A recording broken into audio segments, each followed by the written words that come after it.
The city of Maplewood was dressed in its finest for the holidays, as if the streets themselves were humming carols of joy. String lights twinkled along every storefront, wreaths hung from lampposts, and the sweet aroma of freshly baked cookies drifted through the crisp winter air. Yet, for all its festive charm, Maplewood held no appeal for Thomas Langford. Thomas sat in the back seat of his chauffeured car, scrolling through emails on his phone as the vehicle made its way into town. His assistant, Claire, sat beside him, clutching a clipboard with details of the company's charitable event planned for that evening. She had practically dragged him out of his Manhattan office for this, insisting that it was good for the company's image. He had resisted, of course. He had a business empire to run, and sentimental holiday gestures weren't exactly his style. But here he was, returning to the town he had left decades ago, more out of obligation than any desire to revisit the past. "You're going to love it," Claire said cheerfully, breaking the silence. "The kids are always so excited, and the whole community comes together. It's really special." Thomas didn't respond, his gaze fixed on his phone. Claire sighed. "Look, I know this isn't your thing, but maybe it'll do you some good. This place has a way of softening even the hardest hearts." He glanced up, arching a brow. "I'm here to hand out some gifts and pose for pictures, Claire. Let's not get carried away." The car pulled up to the Maplewood Community Center, a modest brick building adorned with strings of multicolored lights. Volunteers bustled around, carrying trays of cookies and setting up decorations. Thomas stepped out, adjusting his tailored coat against the cold. He scanned the scene with detached curiosity, noting how little had changed since his youth. The same old-fashioned charm that had once made him feel suffocated now seemed almost quaint. Inside, the center was buzzing with activity. Tables were piled high with donated toys, and children's laughter echoed through the hall. Claire handed Thomas a garment bag. "Time to suit up, Mr. Langford. The kids are waiting for Santa." He frowned. "You've got to be kidding." She grinned. "Company policy. Every year, the CEO plays Santa. It's tradition." Grumbling under his breath, Thomas retreated to a small office to change. Minutes later, he emerged, transformed into a somewhat reluctant Saint Nick. The costume felt absurd, and the fake beard itched, but Claire's approving nod left him no room to protest. The children lined up eagerly, their faces glowing with anticipation. Thomas settled into the makeshift throne, forcing a smile as the first child climbed onto his lap. The requests were predictable: bicycles, dolls, video games. He nodded politely, making mental notes to ensure the kids got what they wanted. It wasn't entirely unpleasant.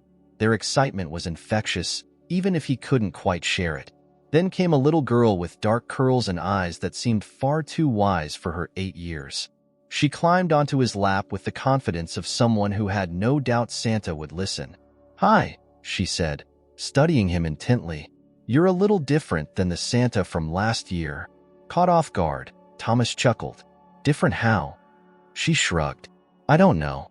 Your eyes are sad." Her observation unsettled him, but before he could respond, she launched into her request. "For Christmas, I want to find my grandpa. My mom says he left a long time ago, but I think maybe he's just lost and doesn't know how to find us. Can you help him?" Thomas froze. His carefully constructed mask of indifference began to crack. "Your grandpa?" he asked, his voice softer now. "Why do you want to find him?" The girl tilted her head as if the answer were obvious. "Because my mom misses him, and I think he'd like me if he met me." Her words landed like a punch to the chest. For the first time, Thomas really looked at her familiar features, the faint trace of someone he once knew in her face. His breath caught. Could it be? "What's your name?" he asked, his throat tight. "Emily," she said proudly. "Emily Carter." The name hit him like a bolt of lightning. Carter. It couldn't be. But as the girl slid off his lap and joined her friends, he found himself unable to move, his mind racing. He remembered Grace, his daughter, so vividly now. The argument, the ultimatums, the day she walked out of his life. And now, here was Emily, a little girl who could only be his granddaughter, asking for a Christmas miracle he didn't know how to deliver. Thomas sat frozen in the chair, long after Emily had run off to join the other children. His mind was a whirlpool of emotions he hadn't allowed himself to feel in years. Guilt, disbelief, and a flicker of hope all swirled together in a tangle he couldn't untangle. Claire approached him, clipboard in hand, her cheerful demeanor dimming when she noticed his pale face. "Are you okay?" she asked quietly. He blinked, snapping out of his daze. "Fine," he said curtly, though his voice lacked conviction. "Just give me a moment." Claire hesitated, clearly unconvinced, but she nodded and stepped away. Thomas took a deep breath, trying to steady himself, but his thoughts kept returning to the little girl's words. Her eyes, her voice, it all felt too real. He had buried the memory of Grace so deeply that even hearing her name had once felt like a distant echo. Now, the name Carter, her last name, her new life, had brought it all crashing back. He rose from the chair, mumbling something about needing air, and slipped outside. The cold December night stung his face, but he welcomed it. It grounded him, giving him a moment to think. Could Emily truly be his granddaughter? The timing made sense. Grace had been barely 18 when she left, pregnant and defiant, unwilling to accept his demands that she give up the baby for adoption. He had thought it was for the best at the time, convincing himself that he was protecting her from a life of struggle. But as the years passed, the silence between them grew heavier, until it became easier to pretend she didn't exist than to face the possibility that he'd made a terrible mistake. Now, here was this child, his granddaughter, unknowingly unraveling the walls he had built around himself. Emily's request wasn't just a child's innocent wish. It was a plea from the life he had turned his back on. He didn't return to the event immediately. Instead, he watched from the sidelines, his eyes following Emily as she flitted from one group of children to another. Her energy was infectious, her laughter bright enough to light up the darkest corners of the room. She was everything a child should be, innocent, hopeful, and full of wonder. But her words lingered in his mind. "My mom misses him. Grace missed him? After everything?" The thought felt impossible, but Emily's sincerity had been undeniable. As the event wound down, Thomas stayed in the background, watching as families collected their children and headed home. Emily left hand in hand with a woman who could only be Grace. Her hair was shorter, her face more mature, but there was no mistaking her. She looked tired, worn by life, but there was a quiet strength in her posture as she guided Emily toward the door. Thomas's chest tightened. She hadn't seen him, but he wasn't sure he could have faced her even if she had. The next morning, Thomas found himself sitting in his hotel room, staring at the same spot on the wall for what felt like hours. His laptop sat open in front of him, but his usual morning routine of answering emails and reviewing reports felt trivial. He couldn't focus. Instead, his mind replayed the previous night, particularly Emily's face and her quiet determination to find her grandfather. He felt a pang of shame. What kind of man abandons his own daughter, then hesitates when given a chance to make amends? Determined to act, he began searching. It didn't take long to find Grace's address. Maplewood was a small town, and her name was listed in the local directory. He sat with the information for a long time, unsure of what to do. Barging into her life after all this time felt wrong, but doing nothing felt worse. That afternoon, he drove to her neighborhood. The area was modest, rows of small houses decorated with Christmas lights and wreaths. Grace's house stood out, not because it was grand, but because it was simple and warm. A crooked snowman stood in the front yard, and the porch was strung with lights that flickered unevenly. He parked a few houses away, unable to bring himself to approach. From his vantage point, he saw Emily through the window, sitting at the kitchen table, her legs swinging as she talked animatedly to Grace. He couldn't hear their conversation, but the scene was so ordinary, so beautiful, that it made his heart ache. This was the life he had missed, a life that had carried on without him. Before he could stop himself, he opened the car door and stepped out. The crunch of his boots on the icy sidewalk felt deafening in the quiet neighborhood. As he approached the house, doubt crept in. What if she didn't want to see him? What if he only made things worse? But then he thought of Emily's words, her unwavering belief that her grandfather was out there, waiting to be found. He owed her, and Grace, more than silence. He reached the porch and hesitated. The door loomed before him, both a barrier and a possibility. He raised his hand, ready to knock, but froze. What would he even say? Sorry for abandoning you? Merry Christmas after all these years? As he stood there, paralyzed by indecision, the door opened. Grace stood in the doorway, holding a bag of trash she clearly intended to take out. Her eyes widened when she saw him, the bag slipping from her grasp and hitting the porch with a dull thud. For a moment, neither of them spoke.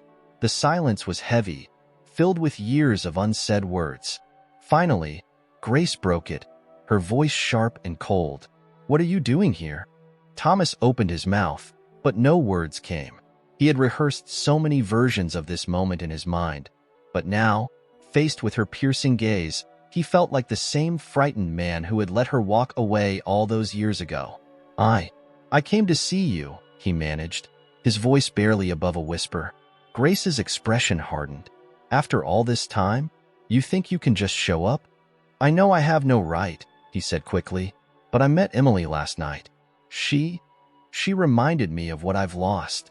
Grace's eyes flickered with a mix of emotions, anger, hurt, and something else he couldn't quite place. She stepped back, crossing her arms. You'd better come in. We're not having this conversation on the porch. Thomas followed her inside, unsure of what would come next, but knowing it was time to face the past.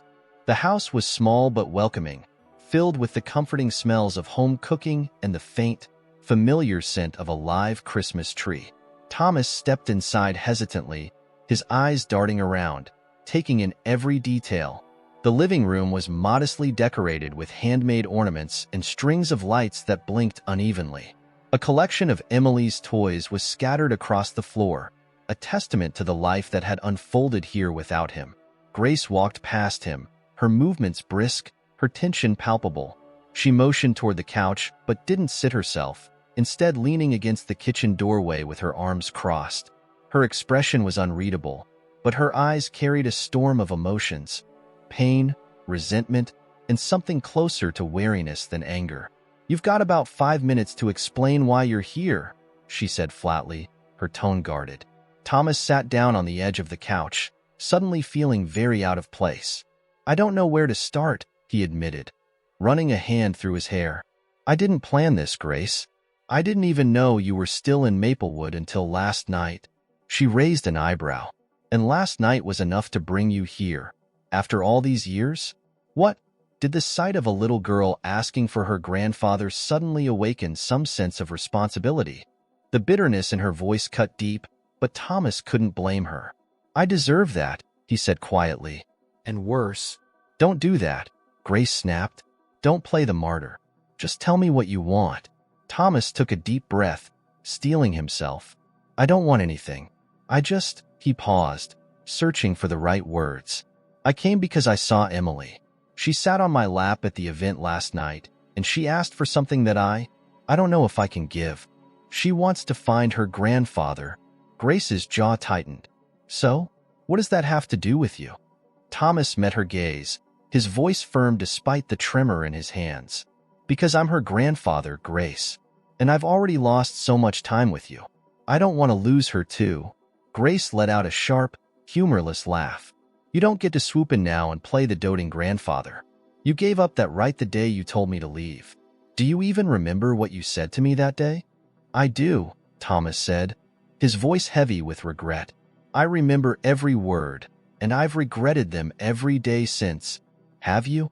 Grace challenged, her arms tightening across her chest. Because it sure didn't seem like it when you never called, never wrote. Never even tried to find out if I was okay. I didn't know how to fix it, Thomas admitted, his voice cracking. I thought I was protecting you. I thought I was doing the right thing. Grace shook her head, her eyes shining with unshed tears.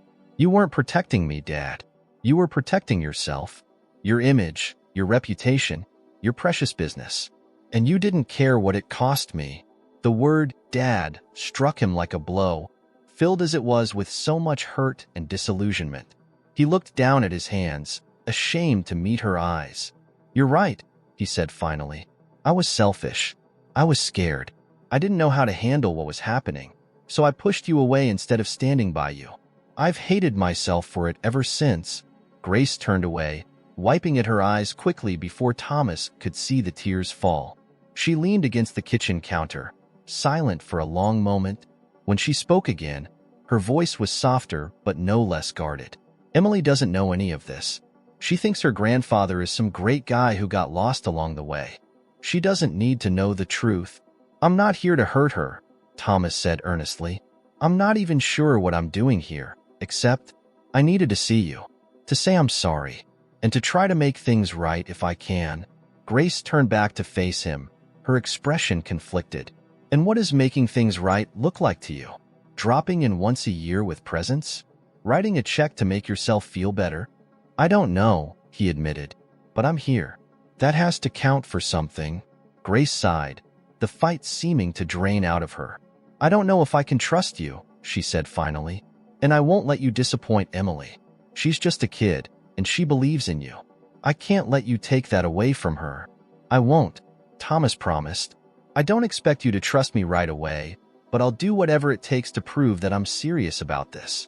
About being here for her, and for you." Grace studied him for a long moment, as if trying to decide whether he was worth the risk. Finally, she nodded, though her expression remained wary. "You can stay for dinner. But this doesn't mean I've forgiven you." Thomas nodded, his heart swelling with a cautious hope. "Thank you." As if on cue, Emily came bounding into the room, her face lighting up when she saw Thomas. "Santa!" she exclaimed, her excitement uncontainable. "What are you doing here?" Thomas smiled, feeling an unexpected warmth spread through him. "I'm here to see you and your mom. Do you think I can stay for dinner?" Emily clapped her hands. "Yes, Mom makes the best spaghetti. You'll love it." Grace shot Thomas a warning look, but there was a flicker of something softer in her eyes, a crack in the wall she had built around her heart. Thomas knew the road ahead would be long, but for the first time in years, he felt something he thought he'd lost forever, a glimmer of hope. Dinner was a modest but warm affair, served on a well-worn wooden table that had likely seen its share of family memories, none of which included him. The kitchen was small but cozy, its walls adorned with Emily's colorful drawings and photographs of her with Grace. Thomas noticed there were no photos of him, or of anyone else from the family. He supposed he shouldn't have expected otherwise. Emily chattered endlessly as she helped set the table, her excitement at having Santa over for dinner spilling out in an endless stream of stories about school, her friends, and her favorite Christmas traditions. Thomas listened attentively, finding her enthusiasm both endearing and bittersweet. Every word reminded him of how much he'd missed. Birthdays, holidays, ordinary days that might have been extraordinary if he'd been there to share them. Grace remained mostly silent, focusing on dishing out the food and watching Thomas with wary eyes. He could feel her unease, though she hid it well for Emily's sake. It was clear she was still processing his sudden reappearance and what it might mean for their lives. He didn't blame her. He hardly knew what to expect from himself, let alone from her. As they sat down, Emily insisted on saying grace, folding her hands tightly and squeezing her eyes shut. "Dear God, thank you for this food, for my mom, and for Santa coming to dinner. And if you can, please help my mom and grandpa find each other, because I know they're both really nice and they just need to talk." Thomas glanced at Grace, whose jaw tightened as she stared at the table. Emily's innocent words hung in the air, painfully direct and impossible to ignore. He cleared his throat awkwardly as the little girl opened her eyes and began eating as if nothing unusual had been said. The meal was simple, spaghetti with meatballs and a side of garlic bread. But Thomas couldn't remember the last time he'd enjoyed a meal so much. Not because of the food itself, but because of the warmth that Emily brought to the table. She had a way of making him feel like he belonged, even when Grace's guarded presence reminded him that he didn't. "So," Emily said between bites, "how come you're not at the North Pole?" Thomas hesitated, caught off guard by the question. Grace smirked faintly, clearly curious to see how he'd handle it. He decided to play along. "Well, I wanted to take a little break from toy making and visit some very special people." Emily's eyes widened. "Us?" He nodded, smiling. You and your mom. Emily beamed, but Grace looked down at her plate, her expression unreadable. Thomas could tell she was trying to stay neutral for Emily's sake, but he also sensed the weight of her emotions bubbling just beneath the surface. After dinner, Emily insisted on showing Thomas her room. She dragged him down the narrow hallway to a small but vibrant space filled with books, stuffed animals, and a lopsided Christmas tree decorated with handmade ornaments. She pointed out each one, explaining their significance with the enthusiasm only a child could muster. Thomas listened intently, marveling at how easily she accepted him into her world despite having met him only hours ago. "This one's my favorite," she said, holding up a clay ornament shaped like a star. "Mom helped me make it when I was little. It's beautiful," Thomas said sincerely, his heart aching at the thought of all the moments like this he'd missed. "You and your mom must have a lot of fun together." Emily nodded. "She's the best. But sometimes I think she gets sad when she thinks I don't notice." Thomas frowned slightly. "Why do you think that?" Emily shrugged, her face thoughtful. "Sometimes she looks at me like she wants to cry, but she doesn't. And she never talks about my grandpa. I think she misses him a lot, even if she doesn't say it." Thomas felt a lump in his throat. Emily's innocence made her observations all the more poignant, her words cutting through years of silence and regret. He didn't know how to respond, so he simply nodded, offering her a warm smile. As Emily continued chatting, Grace appeared in the doorway. "Time for bed," she said, her tone gentle but firm. "Santa needs to get back to the North Pole." Emily pouted but didn't argue, giving Thomas a quick hug before climbing into bed. Grace tucked her in, her movements practiced and tender, and then led Thomas back to the living room. Once Emily was asleep, the atmosphere shifted. The warmth Emily had brought into the room was replaced by the tension that had been simmering between Thomas and Grace all evening. She sat down on the couch, her arms crossed, and looked at him expectantly. "You're good with her," she said, though her tone was more observational than complimentary. "She already likes you." Thomas sat down across from her, leaning forward slightly. "She's an incredible kid. You've done an amazing job raising her." Grace didn't soften at the praise. "Why are you really here, Dad? Don't give me the excuse about Emily's wish. There's more to it than that." He sighed, running a hand over his face. "I don't know if I have a good answer, Grace. I guess I got tired of running, of pretending like I wasn't hurting. Seeing her last night, hearing what she said, it made me realize how much I've missed, how much I've lost because of my own stupidity." Grace's expression flickered, but she kept her guard up. "And what happens if you get tired of this too?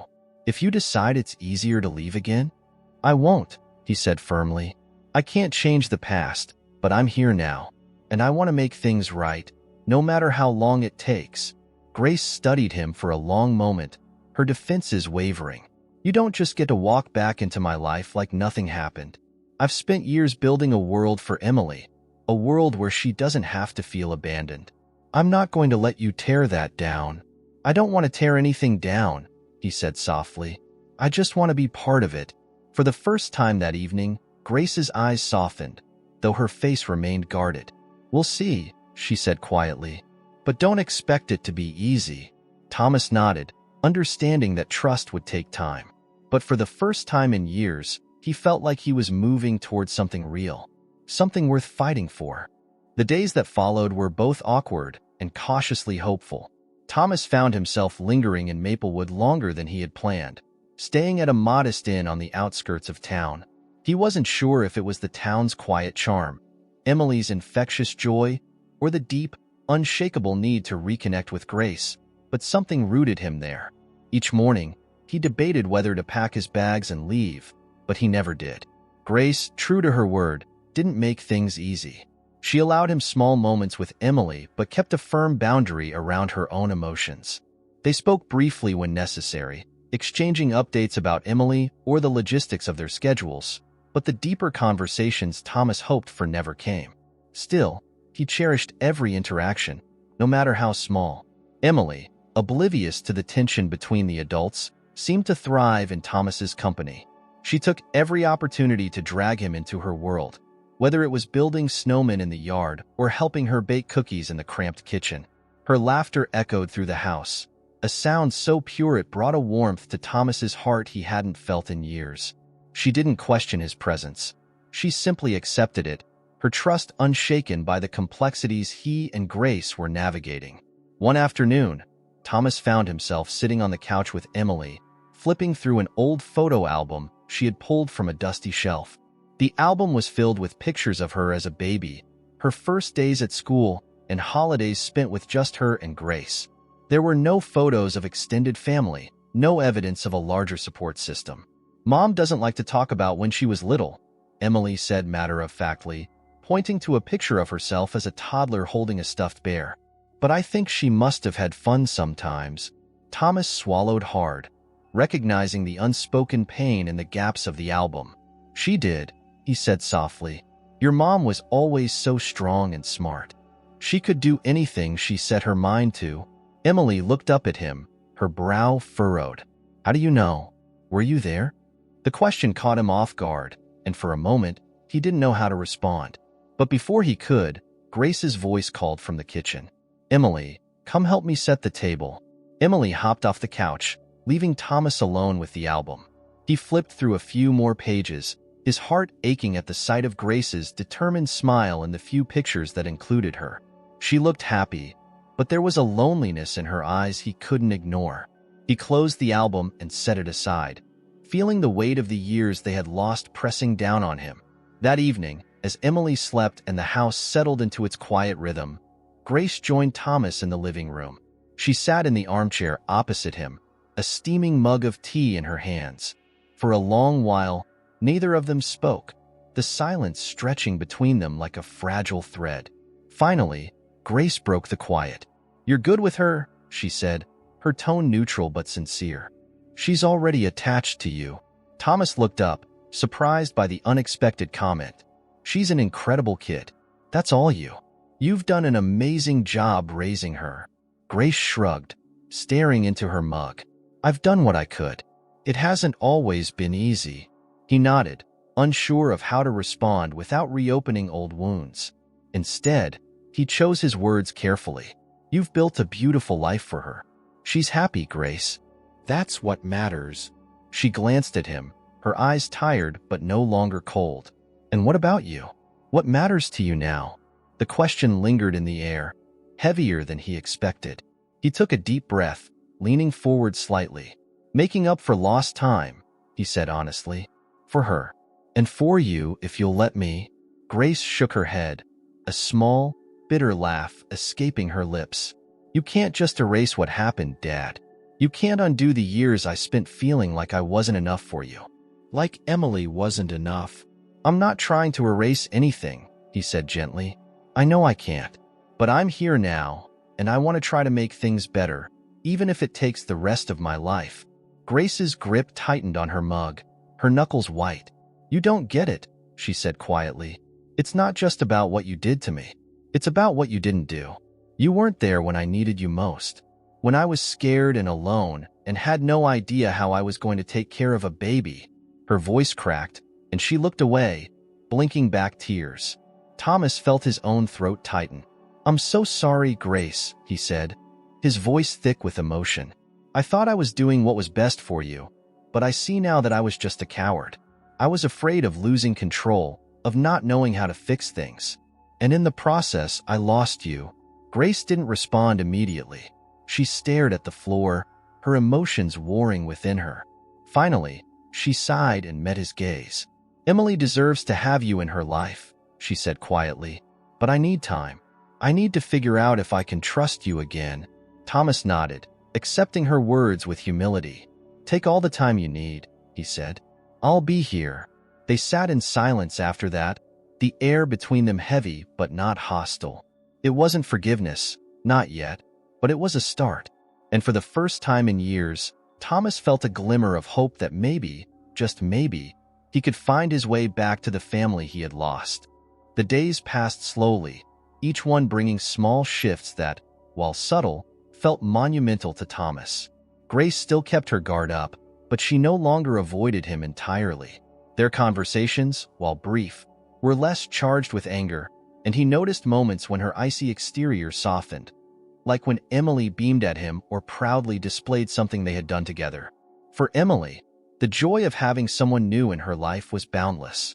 She eagerly included Thomas in everything, from helping her decorate cookies to showing him how she had perfected her snow angel technique. She didn't question his presence. She simply embraced it, as if he had always been there, a natural part of her world. One snowy morning, as Thomas shoveled the walkway in front of Grace's house, Emily burst out the door, bundled in her oversized coat and scarf. "I want to help," she announced, grabbing a child-sized shovel from the porch. Thomas laughed. "This might be a little heavy for you." Emily grinned. "I'm strong." Her enthusiasm was infectious, and Thomas found himself smiling as she tried to push a mound of snow, her small arms straining. When she stumbled, he caught her, pulling her upright and brushing the snow from her mittens. "You're strong, all right," he said, "but maybe this job is better with teamwork." Together, they cleared the walkway, laughing as Emily occasionally threw snow at him instead of onto the pile. Grace watched from the window, her arms crossed, but there was a faint smile tugging at her lips. She didn't come outside, but Thomas knew she was watching, and he hoped she saw how much he wanted to be here. Later that afternoon, Grace surprised Thomas by asking if he could pick up Emily from school while she finished a shift at work. "It's just down the road," she said, her tone casual, though Thomas suspected it wasn't as simple as she made it sound. This was a gesture of trust, small but significant. When he arrived at the school, Emily was waiting near the front steps, chatting animatedly with her friends. Her face lit up when she saw him. "Grandpa," she called, running toward him with her backpack bouncing on her shoulders. The word hit him like a jolt, unexpected and overwhelming. He hadn't asked for it, hadn't even thought about what she might call him, but hearing it filled him with a warmth he hadn't felt in years. "Hey, kiddo," he said, scooping her up in a hug. "How was school?" "Good. I got a gold star on my spelling test," she announced proudly. "Mom's going to be so happy." "She'll be thrilled," Thomas agreed as he set her down. "Want to tell me all about it on the way home?" Emily chattered the whole way, her excitement making even the simplest details sound like grand adventures. Thomas listened intently, soaking in every word. It felt surreal, walking hand in hand with his granddaughter, part of a routine he had never imagined he'd get to share.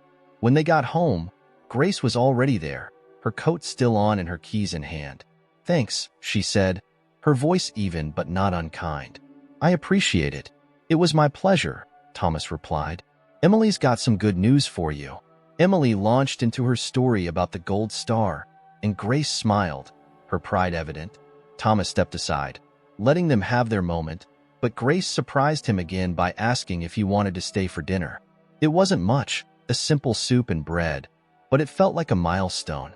They sat around the table, the three of them, talking about Emily's day and making plans to take her to see the Christmas tree lighting in the town square that weekend. Grace wasn't openly warm, but she was present, engaged, and Thomas took that as a sign that she was beginning to let him in. The evening ended with Emily curling up on the couch with a book, her head resting against Thomas's arm as he read aloud to her.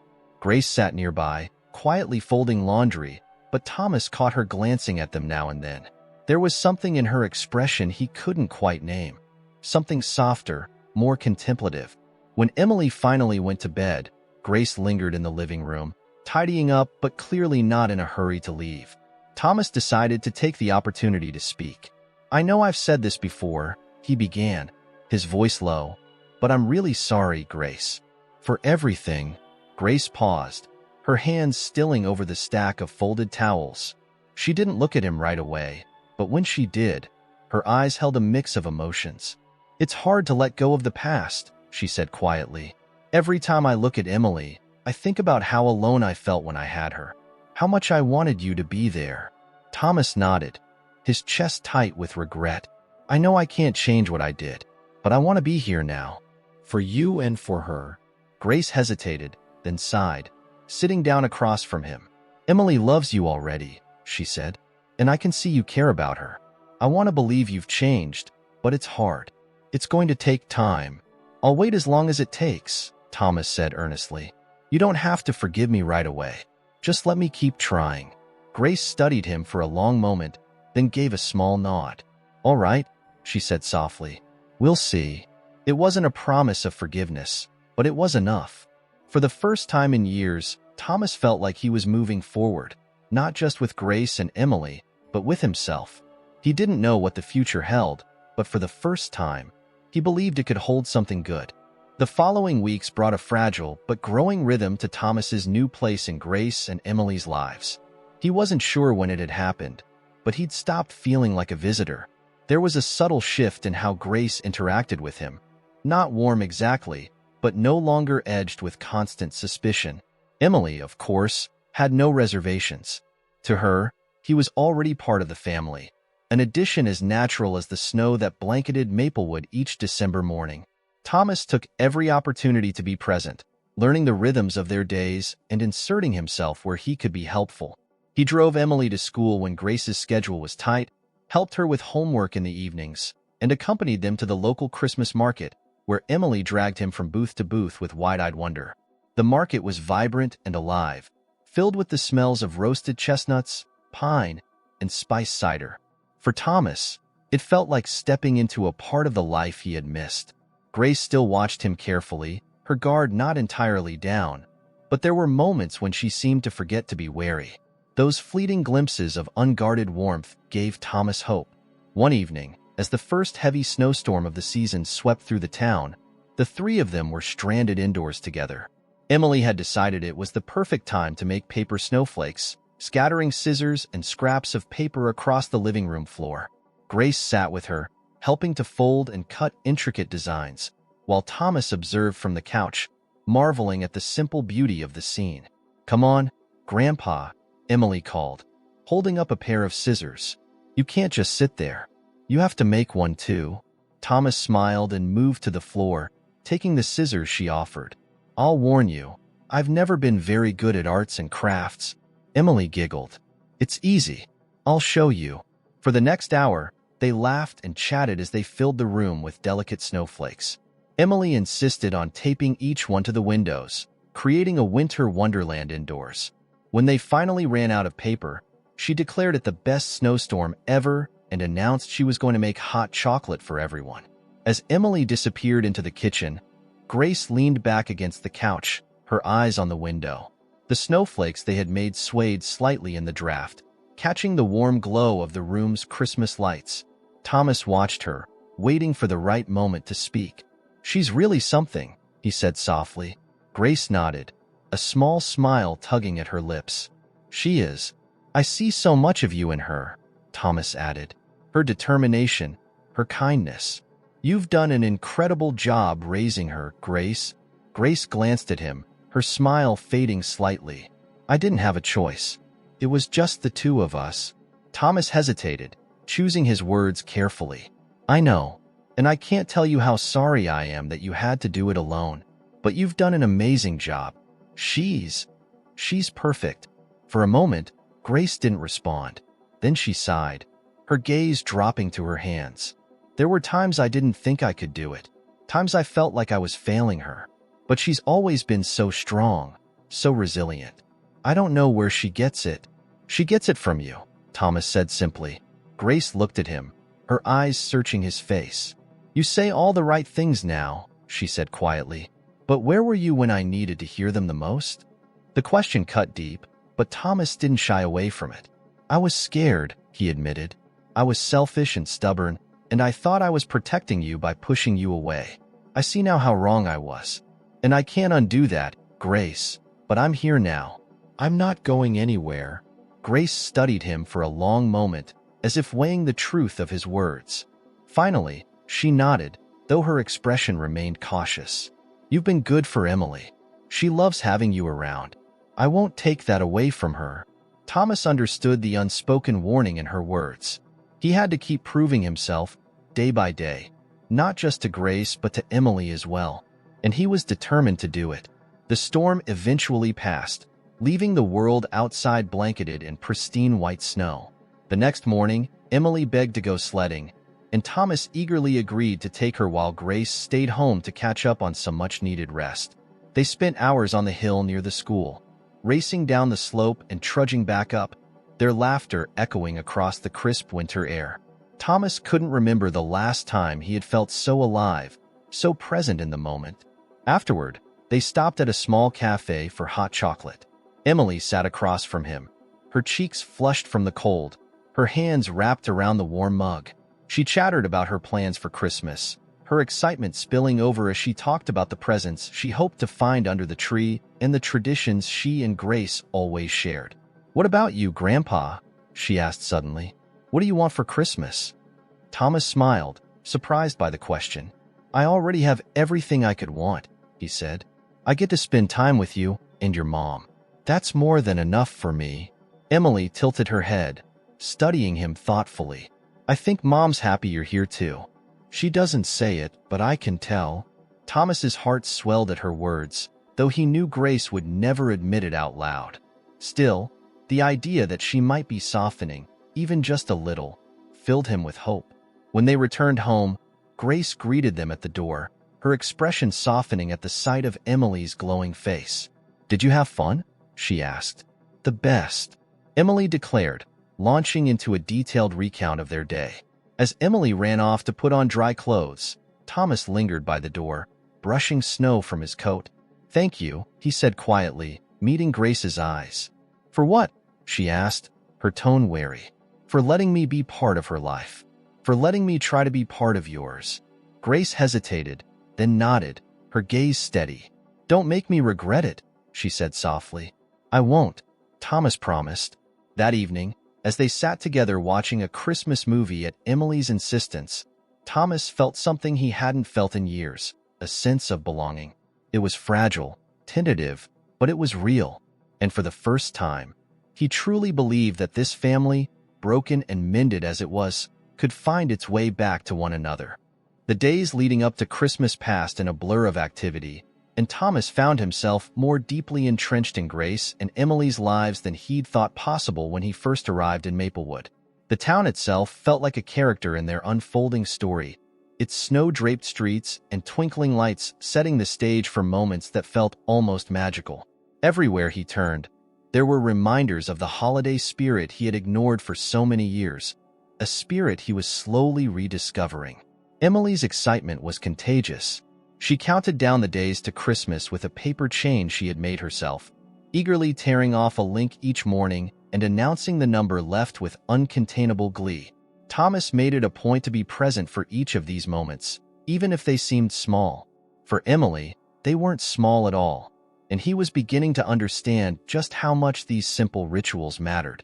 One evening, as they sat around the dining table finishing dinner, Emily leaned forward, her face lit with anticipation. "Can we go to the Christmas tree lighting tomorrow night?" she asked, her gaze darting between Grace and Thomas.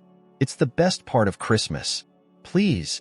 Grace hesitated, glancing at Thomas. He knew why she was reluctant.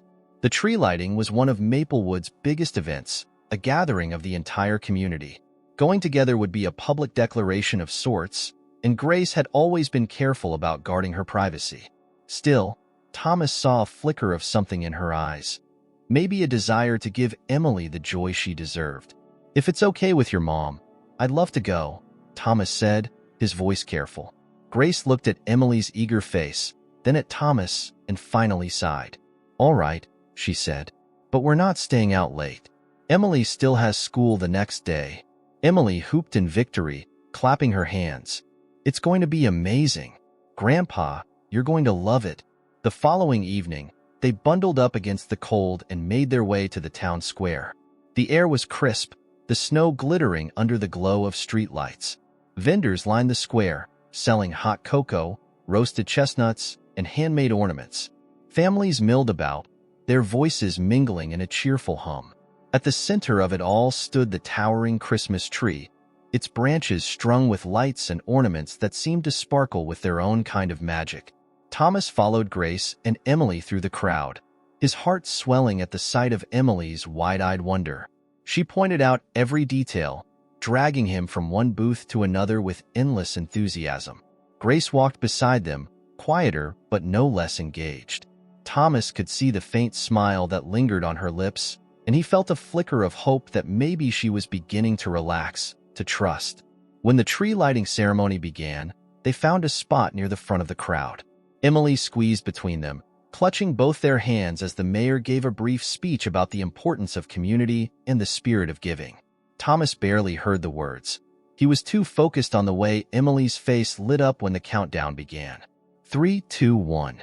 The tree burst to life, its lights glowing in a cascade of colors that drew gasps and cheers from the crowd. Emily's laughter rang out, clear and bright, and Thomas felt a lump rise in his throat. For a moment, he forgot everything else.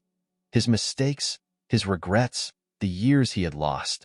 All that mattered was this moment, standing here with Emily and Grace, feeling like he was part of something bigger than himself. As the crowd began to disperse, Emily tugged on his hand. "Let's get hot cocoa," she said, already pulling him toward a nearby booth. Grace followed, her expression softening as she watched Emily's excitement. They found a bench at the edge of the square to sit and drink their cocoa. Emily swung her legs back and forth, chattering about her favorite parts of the night. Thomas listened, soaking in her joy, but his attention kept drifting to Grace. She was quiet, her gaze focused on the tree in the distance. He wondered what she was thinking, whether she felt the same pull of nostalgia and hope that he did. "Thank you for coming," Grace said suddenly, her voice low enough that only he could hear. Thomas turned to her, surprised. "I wouldn't have missed it." She nodded, her hands tightening around her cup. "I wasn't sure if this was a good idea, but Emily's happy. That's what matters." Thomas hesitated, then said softly, "She's not the only one who deserves to be happy, Grace." She glanced at him, her expression guarded but not unkind. "I'm trying," she admitted.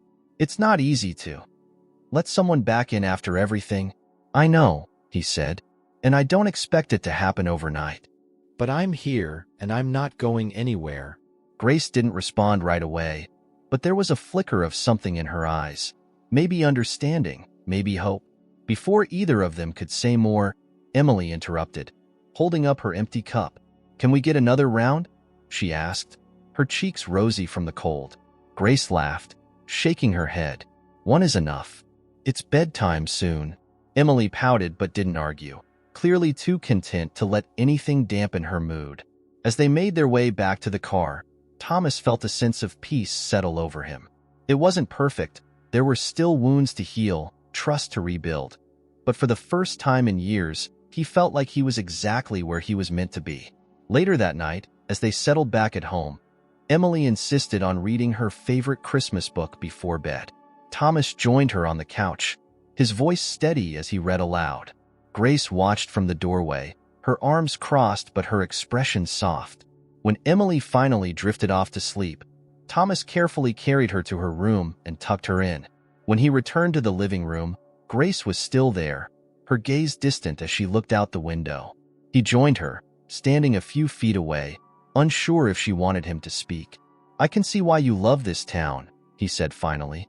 "It has a way of making you believe in second chances." Grace glanced at him, her eyes thoughtful.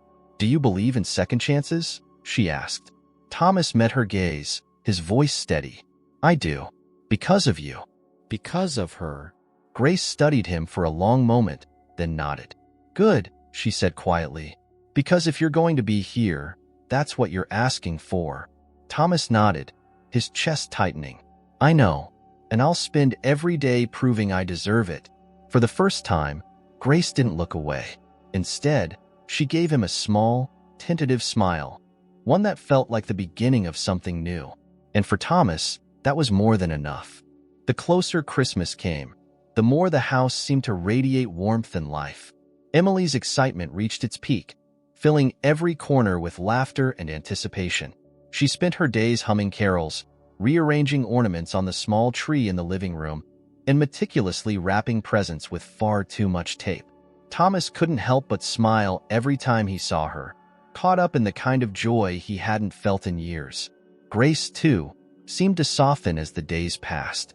While she was still cautious around Thomas, her walls weren't as impenetrable as they had been. She allowed herself to laugh more often, and though she didn't say it outright, she seemed to appreciate the way Thomas had thrown himself into their lives without hesitation. He was there when they needed him, Whether it was helping Emily with a last-minute school project or fixing the squeaky hinge on the front door. Slowly but surely, he was becoming part of their routine.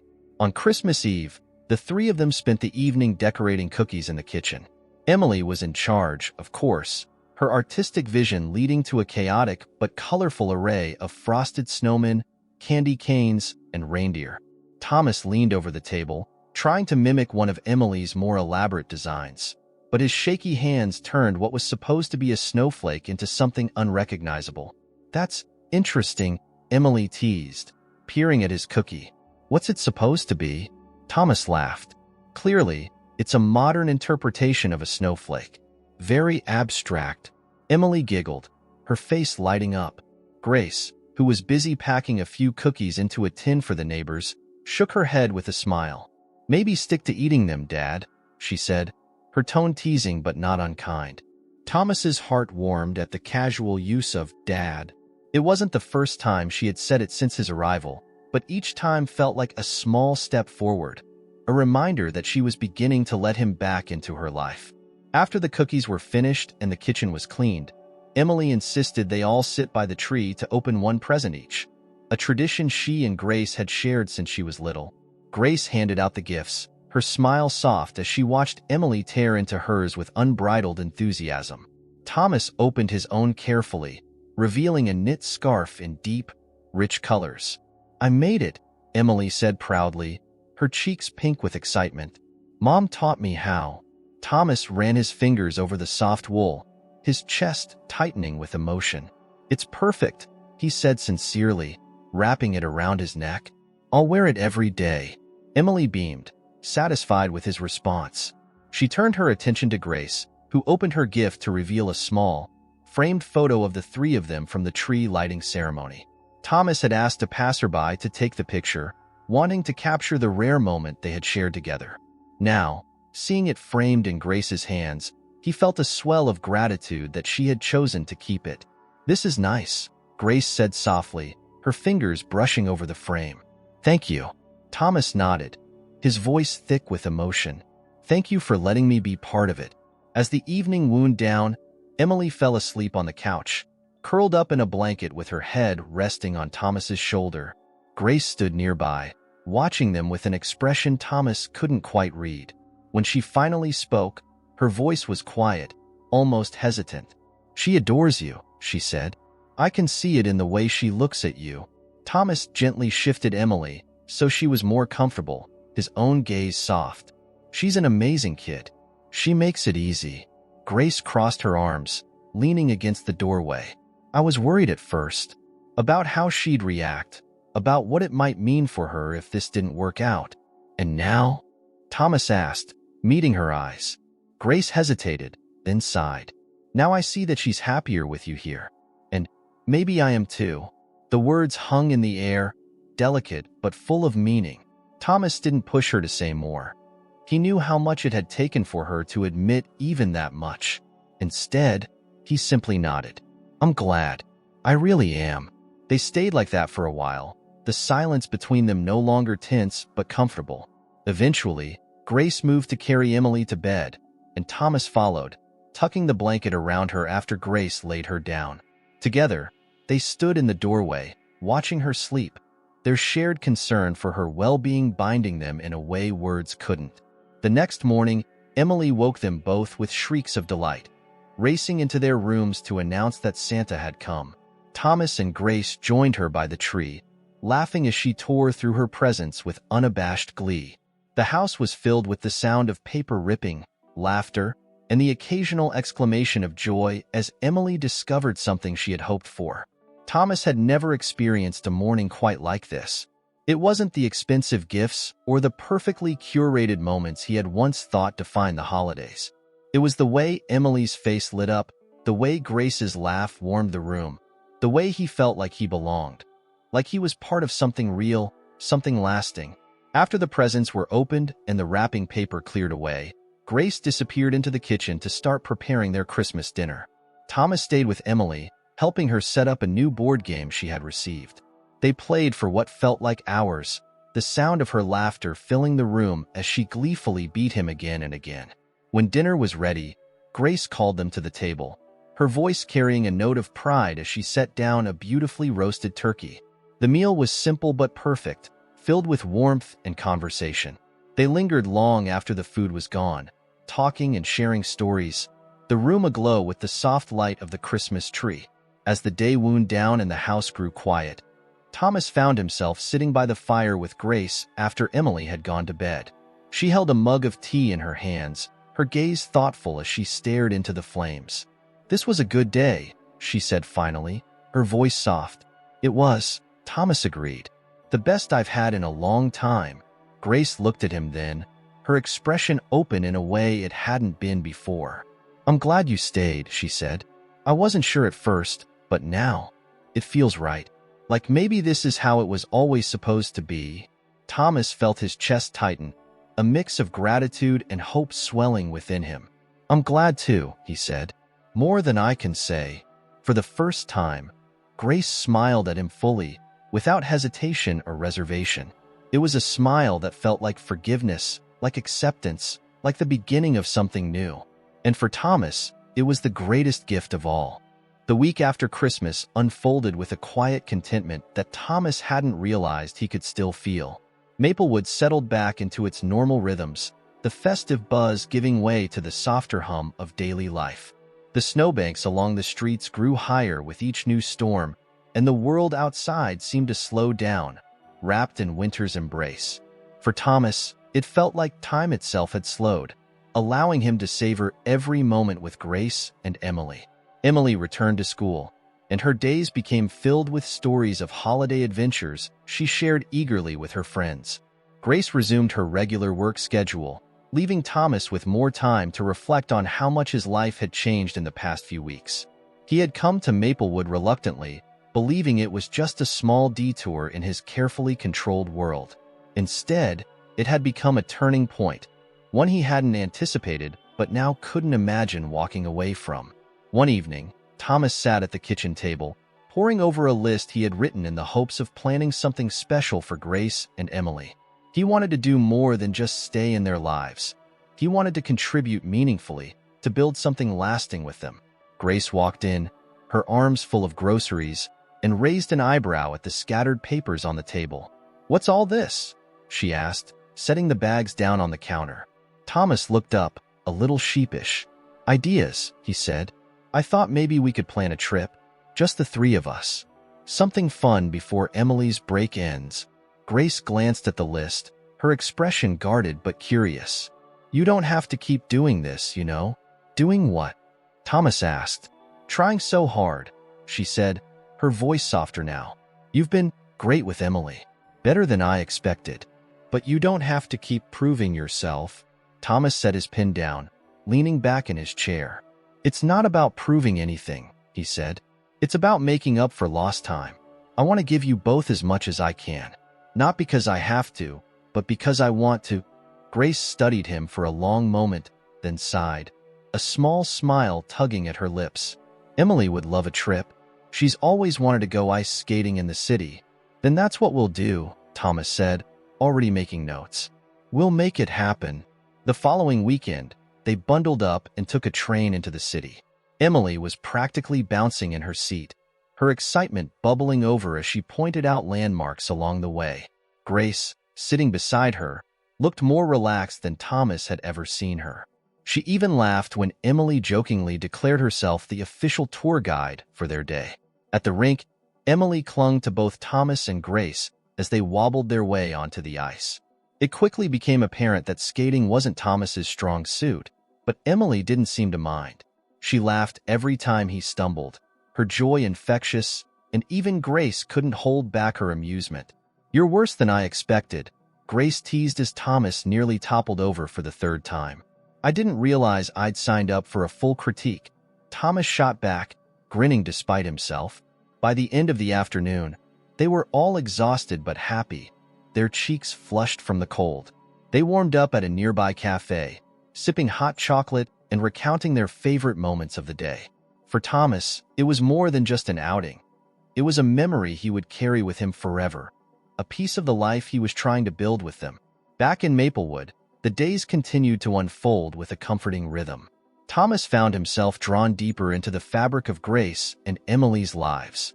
He helped Grace repair the creaky banister on the staircase and shoveled the driveway after each snowfall without being asked. He attended Emily's school play, beaming with pride as she delivered her lines with confidence. Slowly, he felt the cracks in the walls Grace had built around herself beginning to widen. One night, as they sat together after dinner, Grace brought out a box Thomas hadn't seen before. She placed it on the table and opened it, revealing a collection of old photographs and keepsakes.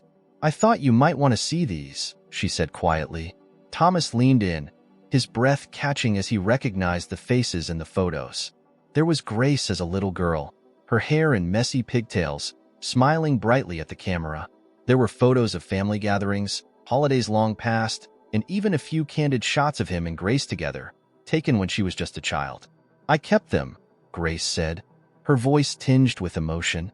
"Even after everything, I couldn't bring myself to get rid of them." Thomas picked up one of the photos, his throat tight. "I thought you hated me," he admitted. "I was angry," Grace said, hurt, "but I never stopped wishing things could be different. I just didn't know if you'd ever want to try." Thomas set the photo down, meeting her eyes. "I should have tried sooner," he said.